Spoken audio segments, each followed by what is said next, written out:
اور جو چیز حق ہوتی ہے باطل اس کے خلاف ہمیشہ کوشش کرتا ہے کہ اس کو ختم کر دیا جائے۔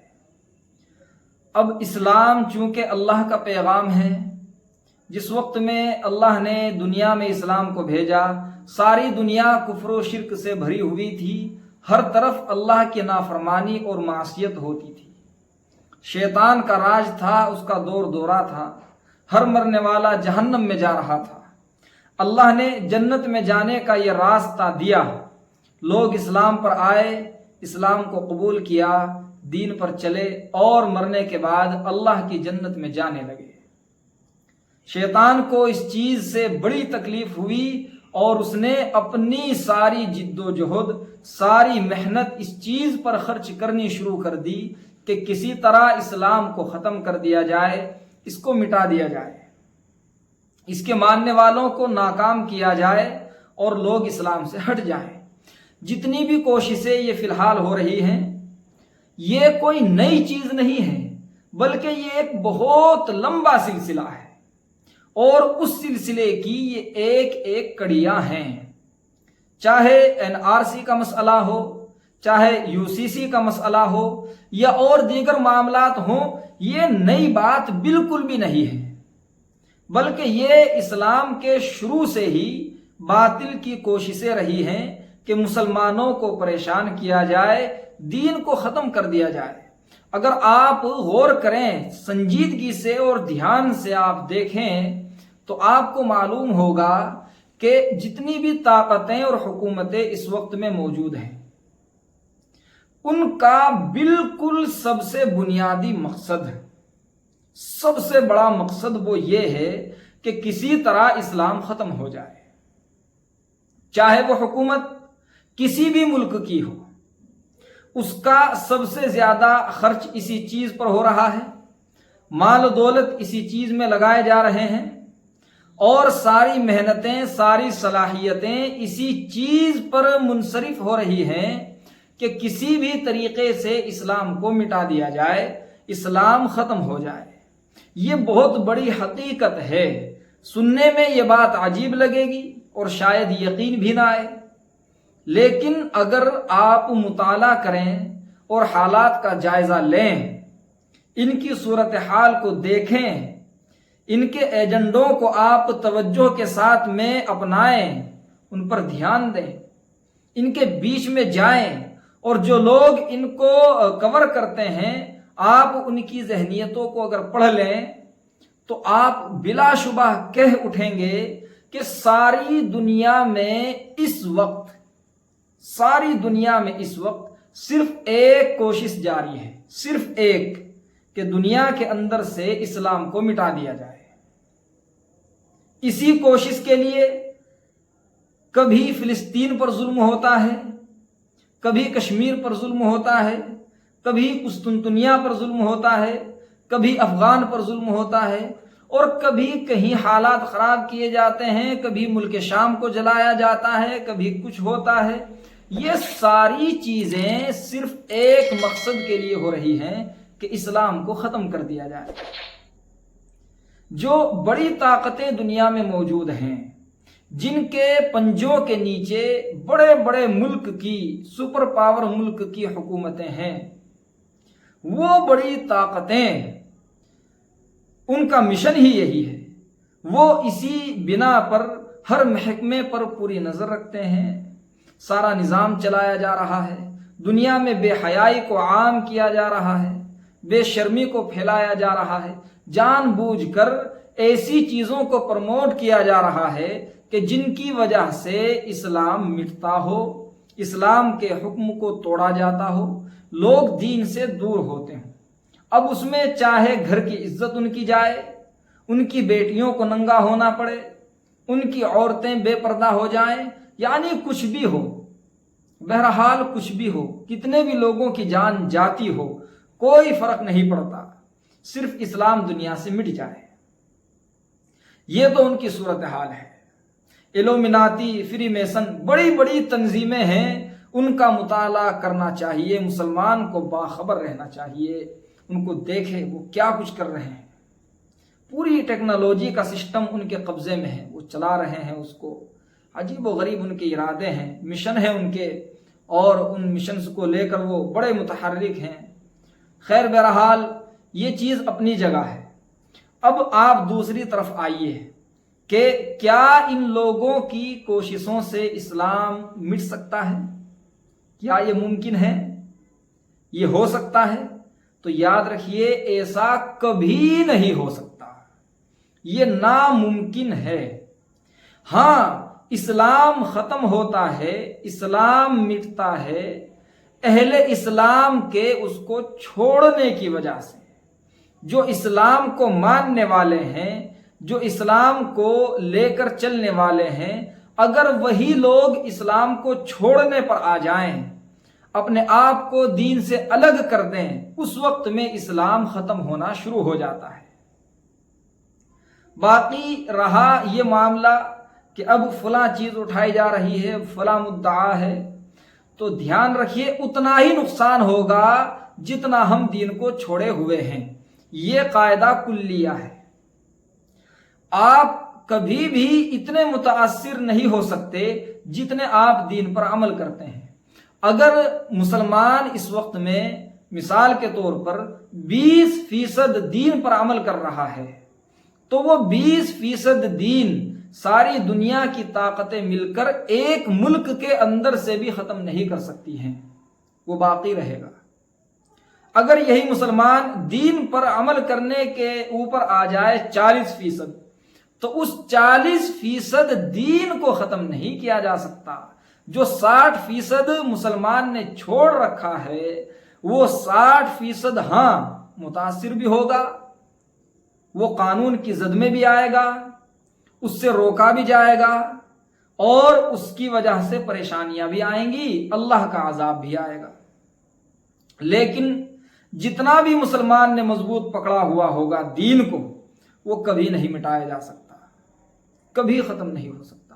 اگر مسلمان 100% شریعت پر عمل کرنے پر آ جائے کہ مجھ کو 100% شریعت پر عمل کرنا ہے، تو اللہ کی قسم کھا کر یہ بات کہی جاتی ہے کہ اللہ تعالیٰ 100% دین پر عمل کرنے کے حالات آج ہی پیدا کر دیں گے. آج ہی، آج مسلمان پختہ ارادہ کرے، تیار ہو جائے اور عمل کرنے کی پوری کوشش کرنے لگے، حالات آج ہی سدھرنے شروع ہو جائیں گے. مصیبت تو یہاں آتی ہے کہ ہم خود دین کو چھوڑنے والے ہیں. ہماری زندگیوں کے سارے کام شریعت کے خلاف ہو رہے ہیں. بچے کے پیدا ہونے سے لے کر اس کے پیدا ہونے کی جو پہلی رسم ہے، وہیں سے ہی آپ شروع کر دیجئے، وہاں سے لے کر اور اس کے مرنے تک جتنے بھی کام اس کی زندگی میں ہو رہے ہیں، اگر آپ ان سب پر غور کریں گے تو آپ کو معلوم ہوگا کہ 95% کام وہ ہیں جو دین کے خلاف ہیں. صرف 5% کام، 5% بلکہ 5 سے بھی کم زندگی میں وہ ہیں جو دین کے مطابق ہیں. بس آپ اس کی بڑی سی اور موٹی سی مثال سمجھ لیجئے. مثال کے طور پر جس وقت میں رشتہ اور نکاح ہوتا ہے، تو رشتہ ہونے سے لے کر اور نکاح کے ختم ہو جانے تک اس درمیان جتنا کچھ بھی کیا جاتا ہے، سگائی ہوتی ہے، منڈھا ہوتا ہے، اس کے بعد ولیمہ وغیرہ ہوتا ہے، دعائیں ہوتی ہیں، نکاح ہوتا ہے، اور ہزاروں رسمیں ہیں، طرح طرح کی رسمیں ہیں، سلامی ہوتی ہے، جوتا چرائی ہوتی ہے، نہ جانے کیسی کیسی خرافات ہیں بہت سی. بہرحال آپ ان سب چیزوں کو سامنے اگر رکھیں تو آپ کو معلوم ہوگا کہ ان میں شریعت کے مطابق صرف ایک کام ہوتا ہے، نکاح، وہ بھی 2-3 منٹ کے اندر ہو جاتا ہے. باقی جو پورا لمبا پروسیس اس میں ہوتا ہے اور سارے معاملات جو طے کیے جاتے ہیں، وہ سارے کے سارے دین سے ہٹے ہوئے ہیں. بارات جائے گی، دین کے خلاف ہے. جہیز لیا جائے گا، دین کے خلاف ہے. ناچ گانا ہوگا، دین کے خلاف ہے. شراب پی جائے گی، دین کے خلاف ہے. پٹاخے پٹخائے جائیں گے، یہ دین کے خلاف ہے. نمازیں چھوڑی جائیں گی، دین کے خلاف ہے. اور شادی میں فضول خرچی کی جائے گی، دین کے خلاف ہے۔ سود پر قرض لیا جائے گا، دین کے خلاف ہے۔ نام اور نمود کے لیے بڑا لمبا چوڑا خرچ کیا جائے گا، یہ دین کے خلاف ہے۔ ایک دوسرے کو طعنے دیے جائیں گے، دین کے خلاف۔ ایک دوسرے کو نشانہ بنایا جائے گا، سب کچھ دین کے خلاف کیا جاتا ہے۔ رشتہ دیکھنے سے لے کر جب رشتہ دیکھنے جاتے ہیں اسی وقت سے ہی نیت خراب رہتی ہے کہ ایسی جگہ رشتہ کرنا ہے جہاں مال زیادہ ہو، دین کی کوئی پرواہ نہیں ہے۔ یہیں سے ہی خرابی شروع ہو جاتی ہے کہ مال کی وجہ سے رشتے توڑے جاتے ہیں، مال کی وجہ سے رشتے جوڑ رہے ہیں، مال کی وجہ سے نبھایا جا رہا ہے، اور سارا معاملہ، سارا نظام دین کے خلاف ہے۔ یہ ایک چیز ہوئی۔ اس ایک چیز کو اگر آپ 100 حصوں میں بانٹیں، 100 حصوں میں تقسیم کریں، تو آپ جان جائیں گے کہ ان میں سے صرف 5 حصے ہی ایسے نکل کے آ سکتے ہیں جو دین کے مطابق ہیں۔ یہ مسلمان کی زندگی کا حال ہے۔ آپ اس کے علاوہ اور کوئی چیز دیکھ لیجئے جو سب کے ساتھ پیش آتی ہو، وہ آپ اس میں دیکھیں، جتنے بھی کچھ کام کیے جاتے ہیں، جتنی بھی رسمیں نبھائی جاتی ہیں، وہ 90% سے زیادہ غیر اسلامی ہیں، غیر شرعی ہیں، جن کا دین سے کوئی تعلق ہی نہیں، بلکہ دین کو مٹانے والی چیزیں ہیں، دین کو ختم کرنے والی چیزیں ہیں۔ وہ 90% سے بھی زیادہ ہیں، اور دین کے مطابق صرف 2-4% ہیں، اور وہ بھی وہ ہیں جن کے لیے ہم طرح طرح کے ان میں خامیاں نکالتے ہیں، ان میں عیب نکالتے ہیں، اور وہاں پر بھی ہم دل کی خوشی کے ساتھ ان کاموں کو نہیں کرتے، دل کو خوش نہیں رکھتے ہیں ان کاموں کو کرتے ہوئے۔ یہ مسلمانوں کا حال ہے، مسلمانوں کا یہ عالم ہے۔ جب ایسی صورتحال میں اسلام پہنچ جائے تو بس انتظار کرو کہ اللہ تعالیٰ اپنے اس دین کو اب کس دن واپس لیں گے۔ کیوں؟ ہم نے تو چھوڑ دیا، ہم تو چھوڑ چکے ہیں۔ اللہ تو باغیرت ہے، اللہ کو غیرت آتی ہے، اللہ تعالیٰ اپنے دین کو واپس لے لیتے ہیں۔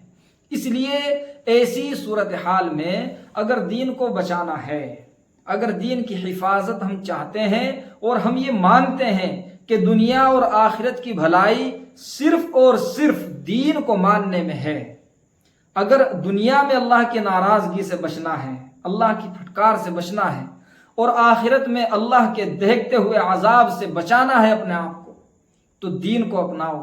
اگر ہم یہ مانتے ہیں تو آج بھی ہمارے لیے سب سے زیادہ یہی ضروری ہے کہ اللہ کے دین کو سینے سے لگا لیں، اللہ کے دین پر عمل کرنے لگے۔